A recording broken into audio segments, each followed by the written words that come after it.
Hello, soon to be chartered accountants. Hope you all are doing absolutely amazing. AFM में 75 plus 80 plus score करना is relatively much easier than other subjects for the same level of difficulty.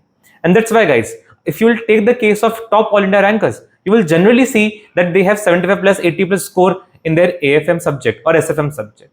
And most likely, AFM or SFM will have their highest score as well among all the subjects.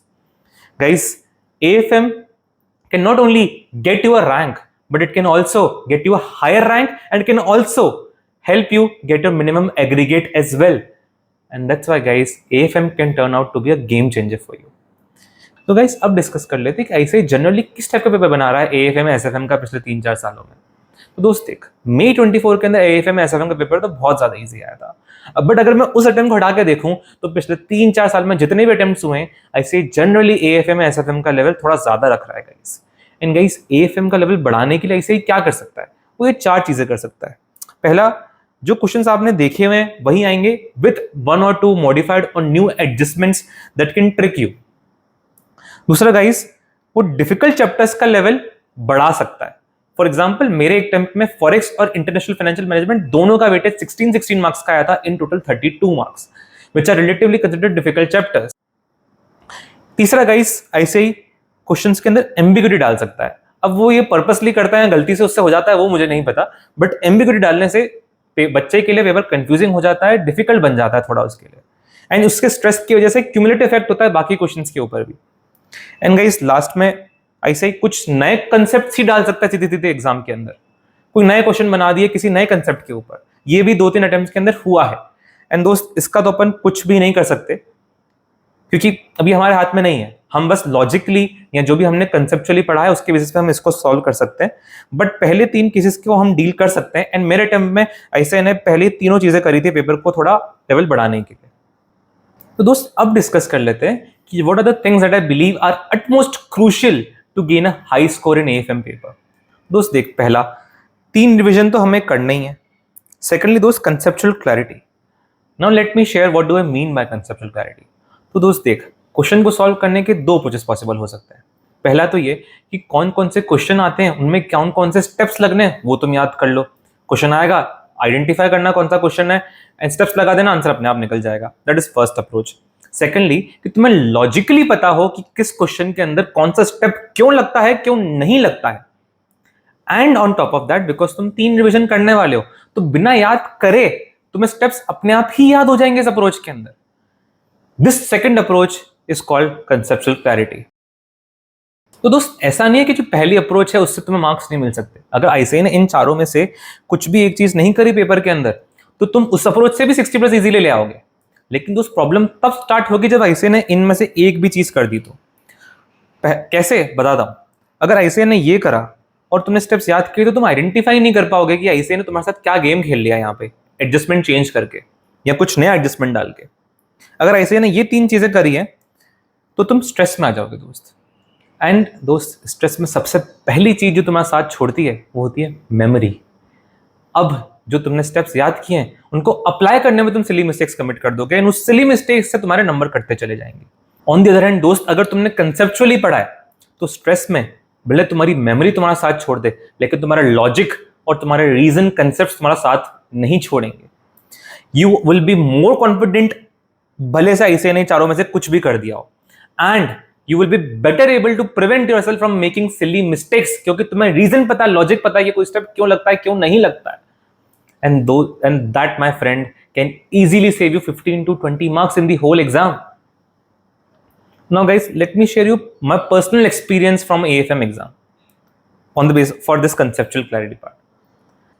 तो दोस्त देखो, पहला paper जो FR का था उसके अंदर मैं पिछले 18 घंटे में सिर्फ 1 घंटा सो के एग्जाम में गया था। क्यों? क्योंकि कोर्स करना था, पढ़ने का मन कर रहा था, एंड स्ट्रेस में नींद और नहीं आ रही थी। अब दोस्त, एफआर के पेपर के बाद जितना अभी मेरा नींद का बैकलॉग था वो सारा मैंने एएफएम के पेपर के पहला जो दिन रहता है तैयारी करने का, उसमें निकाला आराम से 10-11 घंटा सो के। अब दोस्त, क्योंकि नींद पहले ही इतनी ले ली है और कोर्स नहीं हो पाया है, तो दोस्त फिर से एएफएम के अंदर भी पिछले 18 घंटे में मैं सिर्फ 1 घंटा सो के गया। एंड क्योंकि टाइम का शॉर्टेज हो चुका था इतना सोने की वजह से, मैं अपना फॉरेक्स और आईएफएम का चैप्टर रिवाइज ही नहीं कर पाया। एंड दोस्त पेपर के अंदर फॉरेक्स और आईएफएम का दोनों का 16 मार्क्स के क्वेश्चंस पूछे गए। डर तो बहुत लग रहा था दोस्त, लेकिन I attempted all those questions, all those 32 marks questions from Forex and IFM chapters, and luckily, fortunately, I was able to secure 87 marks in the whole exams, and I managed to get all those answers correct. अब दोस्त ये कैसे possible हो पाया? I was in sleep deprivation. मैंने chapters revise नहीं करे थे, पेपर में स्ट्रेस में और आ चुका था कि भाई ऐसा चैप्टर्स आ चुके हैं जो रिवाइज ही नहीं करे। All because of conceptual clarity दोस्त। तीसरा दोस्त, रिटन प्रैक्टिस। अब दोस्त देखो, हम लोग टाइम बचाने के चक्कर में क्वेश्चन सॉल्व करते हैं कैलकुलेटर के ऊपर, लेकिन दोस्त वो अप्रोच जो है that is perfect approach for small questions. Problem आती है दोस्त लंबे क्वेश्चंस के अंदर, जिसके अंदर बहुत सारा इंफॉर्मेशन प्रोसेस करके हमें एक आंसर तक पहुंचना होता है, जिसके अंदर बहुत सारे स्टेप्स इन्वॉल्व होते हैं, तो सारी इंफॉर्मेशन को प्रोसेस करके एक आंसर तक पहुंचने के लिए। इन क्वेश्चंस के अंदर क्या होगा ना दोस्त, अगर तुमने रिटन प्रैक्टिस नहीं कर रखी होगी तो तुम्हें आता सब कुछ होगा, बट जब करने बैठोगे तो ये नहीं समझेगा कि शुरू कहां से करूं, आंसर तक पहुंचू कैसे। आता सब कुछ होगा। इसलिए दोस्त रिटन प्रैक्टिस वो लंबे क्वेश्चंस के लिए जिसमें बहुत सारे स्टेप्स, बहुत सारी इंफॉर्मेशन इन्वॉल्व हो रही है, उनके लिए बहुत इंपॉर्टेंट हो जाती है। बाकी क्वेश्चंस को हम कैलकुलेटर पे सॉल्व कर सकते हैं, कोई इशू नहीं। चौथा दोस्त, थ्योरी। अब दोस्त देख, थ्योरी आराम से 20-24 मार्क्स के तुम्हारे एग्जाम में आने वाली है। अगर थ्योरी को अवॉइड करा तो पॉसिबल ही नहीं है कि हम इतना हाई स्कोर कर पाएंगे। एंड दोस्त थ्योरी में तो बोनस मार्क्स मिलने वाले हैं भाई, क्योंकि कम टाइम में बहुत ज्यादा स्कोर करना पॉसिबल है थ्योरी के अंदर, ज्यादा पढ़ना नहीं है थ्योरी के लिए। And on top of that exam में भी तुम्हें इतना टाइम स्पेंड नहीं करना पड़ेगा उस थ्योरी के मार्क्स गेन करने के लिए, तुम्हें बाकी न्यूमेरिकल पोर्शन में करना पड़ेगा। That's why theory is bonus. And दोस्त आखिरी, हमें 1 या 2 मॉक पेपर्स लिखने हैं एएफएम के।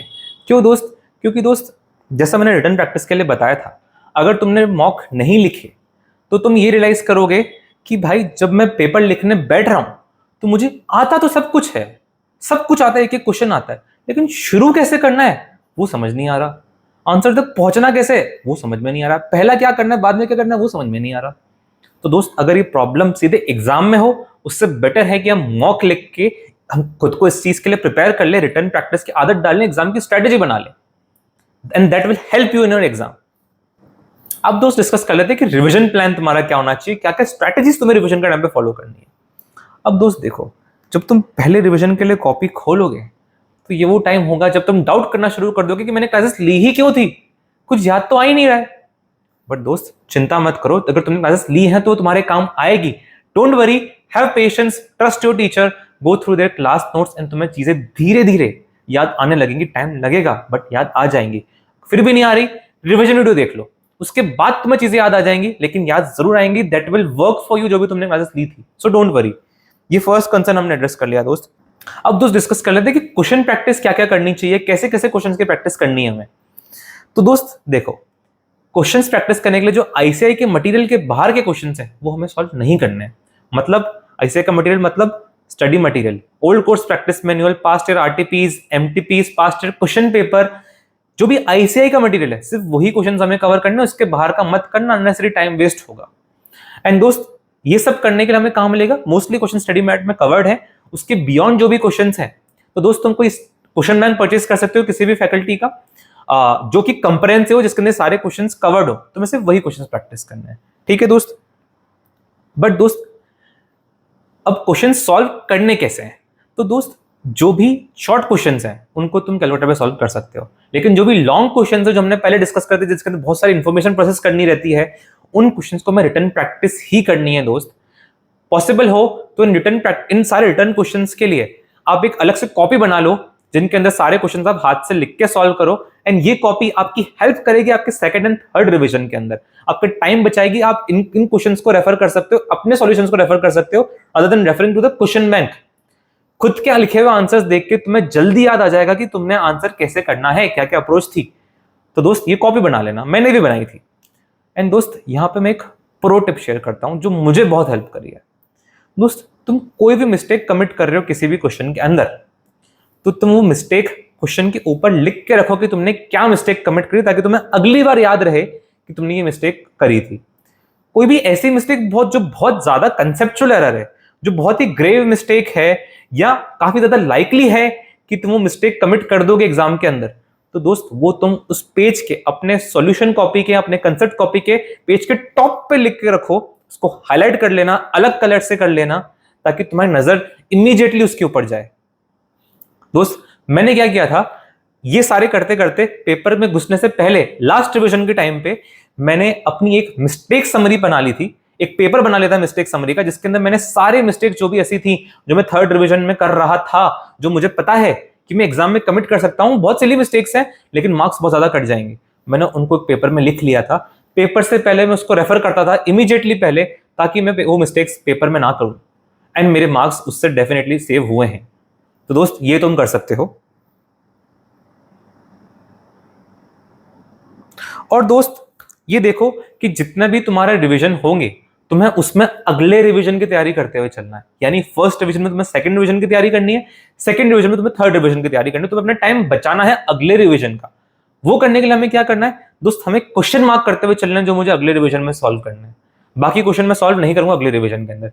कौन से क्वेश्चन मार्क करने हैं दोस्त, देखो दोस्त जो भी इजी कॉन्सेप्ट्स हैं, ठीक है, जो अपन से बन गए, सॉल्व हो गए, उनके अंदर जितने भी सिमिलर क्वेश्चंस हैं उनमें से एक या दो रेफरेंस क्वेश्चन मार्क करके रख लो, ताकि तुम उनको अगली बार रेफर करो, बाकी क्वेश्चन हमें रेफर करने की जरूरत नहीं है। दूसरा, इजी कंसेप्ट्स के अंदर दोस्त वो क्वेश्चन हमें मार्क करके चलने हैं जो मोस्टली तो सिमिलर है बाकी क्वेश्चंस के, लेकिन उनमें इक्का दुक्का नया एडजस्टमेंट है, कोई डिफरेंट एडजस्टमेंट इन्वॉल्व हो रहा है, उसको मार्क करके रख लो। तो इजी कंसेप्ट्स में ये दो कैटेगरी के क्वेश्चन मार्क करने हैं, ठीक है। दूसरा दोस्त, वो क्वेश्चन जिनमें तुमने इस बार मिस्टेक कमिट करी थी वो तुम्हें अगली बार देखना है, और तुमने उनके ऊपर लिख भी रखा है कि तुमने क्या मिस्टेक कमिट करी थी, ठीक है। तीसरा दोस्त, वो क्वेश्चन जिनमें रिटर्न प्रैक्टिस लगती है, यानी लॉन्ग क्वेश्चंस, वो तो तुम्हें हर बार लिख के प्रैक्टिस करना ही है, ठीक है। हर बार लिख के प्रैक्टिस मतलब हर बार तुम उनको थोड़ा कम कर सकते हो, पहले 3 कर रहे थे उनको 2 कर सकते हो, बट अगली बार सेकंड डिवीजन में तुम्हें उनकी रिटर्न प्रैक्टिस करनी है। लास्टली दोस्त, वो क्वेश्चन जो इंपॉर्टेंट है किसी भी क्रिटिकल कंसेप्ट को रिवाइज करने के लिए, उन क्वेश्चन को करे बिना वो क्रिटिकल कंसेप्ट रिवाइज ही नहीं हो पाएंगे, वो तुम्हें मार्क करने हैं। फॉर एग्जांपल, फॉरेक्स के अंदर फेट ऑफ फॉरवर्ड कॉन्ट्रैक्ट करके टॉपिक है, उसके अगर क्वेश्चन तुमने सॉल्व नहीं करे तो तुम कितने कंसेप्ट पढ़ लो, तुमसे वो क्वेश्चन सॉल्व हो ही नहीं पाएगा, कंसेप्ट तुम्हें समझेगा ही नहीं। तो ऐसे क्वेश्चन हमें मार्क करके चलने हैं। अब दोस्त डिस्कस करते हैं कि तुम्हारी कवरेज क्या होनी चाहिए पहले रिवीजन के अंदर। क्या तुम कोई टॉपिक छोड़ सकते हो, कोई चैप्टर छोड़ सकते हो, सारे चैप्टर्स करने पड़ेंगे, क्या ऐसा कैसे रहना चाहिए। तो दोस्त देखो, कवरेज की बात की जाए तो थ्योरी पोर्शन जो है तुम उसको फर्स्ट डिवीजन में छोड़ सकते हो, तुम सेकंड या थर्ड डिवीजन में उठा सकते हो, कोई इशू नहीं है। थ्योरी पोर्शन वैसे भी तुम्हें याद करना है, फर्स्ट डिवीजन में करने का कोई सेंस नहीं बनता, ठीक है दोस्त। अब बात करते हो सिलेक्टिव स्टडी की, क्या सारे टॉपिक्स कवर करने हैं या सारे चैप्टर्स कवर करने, कुछ छोड़ भी सकते हैं क्या। तो दोस्त देखो, थ्योरी के अंदर तुम सिलेक्टिव स्टडी कर सकते हो, क्योंकि थ्योरी के अंदर 4 या 5 इंपॉर्टेंट चैप्टर्स रहते हैं जिनमें से मोस्ट लाइकली क्वेश्चंस आते हैं। तो थ्योरी के अंदर तुम सिलेक्टिव स्टडी कर सकते हो। कैसे करनी है वो अपन सेकंड थर्ड रिवीजन में डिसाइड करेंगे, डिस्कस करेंगे। तो थ्योरी के अंदर सिलेक्टिव स्टडी कर सकते हैं, लेकिन दोस्त अगर तुम 70 प्लस का एम रख रहे हो तो न्यूमेरिकल चैप्टर्स के अंदर तुम अफोर्ड नहीं कर सकते किसी भी टॉपिक, किसी भी चैप्टर को छोड़ना, at least not in first revision and second revision guys. क्योंकि दोस्त ये चैप्टर्स इंपॉर्टेंट है, आईसीआई किसको वेटेज दे देगा एग्जाम में तुम्हें नहीं पता। So let's not spare any topic as of now, and most likely जो तुम टॉपिक अभी छोड़ोगे फर्स्ट डिवीजन में वो आगे तक तुम्हारा छूटता चला जाएगा। सो बेटर है कवरेज पूरी रखो गाइस, अभी नहीं छोड़ना है हमें टॉपिक्स। लेकिन आप बोलोगे यार भैया मुझे 70 प्लस तो लाना है, मुझे कंप्रेहेंसिव कवरेज करना है, लेकिन मुझे स्टडी लीव ही नहीं मिली इतनी, क्या मेरे पास इतना टाइम है भी कंप्रेहेंसिव कवरेज करने के लिए, पूरा कोर्स कवर करने के लिए। दोस्त देखो, अगर तुम्हें 4 महीने के आसपास की स्टडी लीव भी मिल रही है या 4 महीने से कम मिली है, बट तुमने एक बार पहले रिवाइज कर रखा है, तो तुम्हारे पास सफिशिएंट टाइम है कि तुम कंप्रेहेंसिव कवरेज कर सको, सारा कोर्स कर सको। So don't worry, you have sufficient time guys. 3 महीने से कम मिला और रिवाइज नहीं कर रखा हो, तब तुम सोच सकते हो कि सिलेक्टिव स्टडी करनी है या नहीं, बट उससे पहले तुम्हारे पास सफिशिएंट टाइम है, तुम कर सकते हो, ठीक है गाइस। अब डिस्कस करते हैं कि एमसीक्यूज के लिए क्या करना चाहिए। तो दोस्त देखो, एमसीक्यू डिवाइड करते हैं 2 पार्ट्स में, थ्योरी एंड न्यूमेरिकल्स। अब दोस्त थ्योरी के अंदर एमसीक्यूज की तैयारी कैसे करनी है वो अपन डिस्कस करेंगे सेकंड एंड थर्ड डिवीजन में, क्योंकि अभी तो हम करनी नहीं वाले। न्यूमेरिकल के अंदर गाइस हमें एमसीक्यू की कोई भी अलग से प्रिपरेशन नहीं करनी है, क्योंकि गाइस मोस्ट लाइकली आईसीआई जो तुम्हारे न्यूमेरिकल क्वेश्चंस हैं, डिस्क्रिप्टिव क्वेश्चंस हैं, उन्हीं को एमसीक्यू में कन्वर्ट करके एमसीक्यू का क्वेश्चन बनाने वाला है। तो एमसीक्यू के लिए तुम्हें अलग से तैयारी करने की कोई जरूरत नहीं है, तुम्हारे बाकी चैप्टर्स में न्यूमेरिकल क्वेश्चन जो तुम कर रहे हो उसी में तुम्हारी एमसीक्यू तैयारी हो जाएगी, ठीक है दोस्त। ये हमारा हो गया फर्स्ट रिवीजन कैसे करना है। अब डिस्कस करते हैं कि तुम्हारे सेकंड और थर्ड रिवीजन की क्या अप्रोच होनी चाहिए। तो दोस्त देखो, जो तुम्हारे फर्स्ट रिवीजन की अप्रोच थी वही तुम्हें सेकंड और थर्ड के अंदर फॉलो करनी है मोटा मोटी। उसके अलावा एडिशनल तुम्हें क्या करना है दोस्त, पहला तो दोनों रिवीजन के बाद में तुम्हें एक मॉक लिखना है यहाँ पे सेकंड एंड थर्ड के बाद में। दूसरा दोस्त, तुम्हें थ्योरी कवर करनी है यहाँ पे, क्योंकि ताकि तुम मॉक लिख सको और तुम्हारी थ्योरी कवर हो जाए यहाँ पे। अब थ्योरी कैसे कवर करनी है दोस्त, वो डिस्कस कर लेते हैं। दोस्त थ्योरी देखो दो पोर्शन में डिवाइड करते हैं, पहला एमसीक्यू की थ्योरी, दूसरा डिस्क्रिप्टिव के लिए थ्योरी की तैयारी कैसे करनी है। अब दोस्त दोनों के अंदर ही हम लोग थ्योरी को दो पार्ट्स में डिवाइड करेंगे, पहला तो pure play theory chapters and दूसरा वो चैप्टर जो न्यूमेरिकल है प्राइमरीली बट उनके अंदर थोड़ी बहुत थ्योरी आती है। प्योर प्ले थ्योरी चैप्टर्स कौन से हैं दोस्त, वो चैप्टर्स हैं दोस्त ये, जैसे securitization, startup finance, security analysis, थोड़ा बहुत रिस्क मैनेजमेंट क्योंकि इसमें थ्योरी का पोर्शन ज्यादा है, and then financial policy and corporate strategy chapter, ये प्राइमरीली थ्योरी चैप्टर्स हैं। एंड इनके अलावा जो चैप्टर्स हैं वो न्यूमेरिकल ज्यादा है, थ्योरी बहुत ही कम है, तो इनको अलग अलग डिस्कस करेंगे। तो दोस्त एमसीक्यू के अंदर पहली बात, एमसीक्यू के अंदर जो तुम्हारा वेटेज थ्योरी का रहेगा वो काफी कम रहेगा, मेजरली न्यूमेरिकल चैप्टर में से ही आने वाले एमसीक्यू, बट थ्योरी के फिर भी पूछे जा सकते हैं। उनको कवर कैसे करना है वो डिस्कस कर लेते हैं। तो दोस्त जो प्योर प्ले थ्योरी चैप्टर्स हैं उनके अंदर तो वो चैप्टर्स तुम्हें पूरे रीड करने हैं, अंडरस्टैंडिंग लेनी है, सिर्फ रीड करने, याद करने की जरूरत नहीं है, ठीक है। एमसीक्यू के लिए कमिंग टू न्यूमेरिकल चैप्टर्स की थ्योरी, दोस्त यहां पे जनरली ऐसे ही इंपॉर्टेंट टॉपिक्स में से ही क्वेश्चन पूछेगा मोस्ट लाइकली, तो वो इंपॉर्टेंट टॉपिक्स हमें यहाँ पे रीड करने हैं, कवर करने हैं, क्योंकि सारा हम नहीं कर सकते वरना तो फिर खत्म ही नहीं होगा, कभी बहुत ज्यादा टाइम हो जाएगा एंड उतना रिटर्न भी नहीं मिलने वाला इन चैप्टर्स में से। तो सिर्फ इंपॉर्टेंट टॉपिक्स, वो इंपॉर्टेंट टॉपिक्स कौन से वो भी अपन डिस्कस करेंगे। दोस्त अब डिस्कस करते हैं कि डिस्क्रिप्टिव के लिए थ्योरी की तैयारी कैसे करनी चाहिए। तो दोस्त डिस्क्रिप्टिव के अंदर थ्योरी के अंदर 5-6 क्वेश्चन अगर तुम्हारे थ्योरी के आते हैं उसमें से 4 या 5 क्वेश्चन तुम्हारे प्योर प्ले थ्योरी चैप्टर्स में से ही होंगे, इनका वेटेज ज्यादा रहेगा। बाकी चैप्टर्स में से 1 या 2 क्वेश्चन आ सकते हैं एट मैक्स, जनरली यही ट्रेंड रहता है आईसीआई का, ठीक है दोस्त। एंड डिस्क्रिप्टिव के लिए दोस्त हम इन चैप्टर्स को कैसे कवर करेंगे, तो उस डिस्क्रिप्टिव के अंदर generally ICI bullet pointers question पूछता है, जिनके अंदर बुलेट पॉइंट्स रहते हैं, 3 या 4 बुलेट पॉइंटर्स रहते हैं, जनरली वो क्वेश्चन पूछता है। प्रॉपर सिर्फ डिस्क्रिप्टिव चल रहा है, कोई पॉइंटर्स नहीं है, वो आईसीआई थोड़ा कम ही पूछता है। एंड बुलेट पॉइंटर्स वाले जो क्वेश्चन रहते हैं उनके अंदर आईसीआई कैसे मार्किंग करता है, सिर्फ जो बाहर का बुलेट पॉइंट रहता है ना, मेन बुलेट पॉइंट, उसका मार्क देता है, अंदर तुम कुछ भी लिखो चलेगा। तो उनके लिए हमें बुलेट पॉइंट याद करना पड़ेगा। जो बाकी पोर्शन है जिसके अंदर बुलेट पॉइंटर्स नहीं रहते हैं, वो जो इक्का दुक्का क्वेश्चन ऐसे पूछ देता है, उनके अंदर ऐसे ही ऑडिट जैसी मार्किंग करता है, यानी कीवर्ड्स के ऊपर, तो उनमें हमें कीवर्ड्स याद करने हैं, तो हमें याद करना पड़ेगा डिस्क्रिप्टिव पोर्शन के लिए। अब क्योंकि हमें याद करना है तो हम सब कुछ तो कर नहीं सकते, तो हमें यहाँ पे सिलेक्टिव जाना पड़ेगा, उसके अलावा हमारे पास ऑप्शन नहीं है। बट डोंट वरी, जो सिलेक्टिव हम करेंगे उनमें से ज्यादा चांसेस है आने का, सब कुछ आप 100% कवर नहीं कर सकते, 1-2 क्वेश्चन का तुम्हें रिस्क लेके चलना पड़ेगा। इनफैक्ट मुझे खुद एग्जाम के अंदर 4 मार्क्स का थ्योरी का क्वेश्चन नहीं आता था, मैंने सिर्फ 96 मार्क्स का पेपर अटेम्प्ट करा है थ्योरी का, एसएफएम का, डिस्पाइट दैट आई स्कोर्ड 87। तो इतना रिस्क हम लेके चल सकते हैं, हमें कोई इशू नहीं है। वो कैसे करेंगे, तो दोस्त देखो जैसा कि मैंने बताया, प्योर प्ले थ्योरी चैप्टर्स जो यहाँ पे आएंगे उनका वेटेज मैक्सिमम रहेगा, 4-5 क्वेश्चन उन्हीं में से रहने वाले हैं। एंड जो न्यूमेरिकल चैप्टर्स की भी जो थ्योरी है, इनके अंदर ऐसे जनरली जो पिछले पार क्वेश्चन पूछे गए हैं, जो ऐसे के मटेरियल के अंदर क्वेश्चंस लिखे हुए हैं, जनरली ऐसे ही उन्हीं क्वेश्चंस को रिपीटेडली बार बार पूछता है, इनमें ऐसे नए क्वेश्चंस नहीं बनाता जनरली। तो अगर हमने उन क्वेश्चंस को करा तो हमारा मैक्सिमम वेटेज कवर हो जाएगा। उसके अलावा जो नए टॉप क्वेश्चन बन सकते हैं वो जनरली इंपॉर्टेंट टॉपिक्स में से बनेंगे, जैसा कि एमसीक्यू के अंदर भी मैंने डिस्कस करा था इंपॉर्टेंट टॉपिक्स। अब दोस्त ये इंपॉर्टेंट टॉपिक्स तुम्हें पढ़ के समझ जाएगा कि इन चैप्टर्स में इसके अलावा कौन सा इंपॉर्टेंट टॉपिक है, वो आइडेंटिफाई कैसा करना है, कौन कौन से इंपॉर्टेंट टॉपिक्स हो सकते हैं हर चैप्टर के अंदर, उसके लिए I will make a separate video to help you with that, ठीक है दोस्त। दैट्स अबाउट थ्योरी गाइस, इस तरीके से तुम थ्योरी को भी कवर कर सकते हो। So that was the strategy video guys. दोस्त एक सीक्रेट बात, अगर ये स्ट्रेटजी वीडियो पसंद आया हो ना, तो उसका फायदा तभी मिलेगा जब आगे 3 लोगों को शेयर करोगे, चैनल सब्सक्राइब करके जाओगे।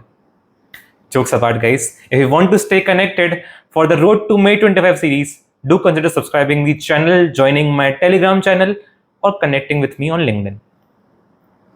If you think I missed out on something, don't hesitate to reach out to me directly. Thank you so much guys, and all the best dost, you all are gonna rock in this May 25 exam. Thank you so much.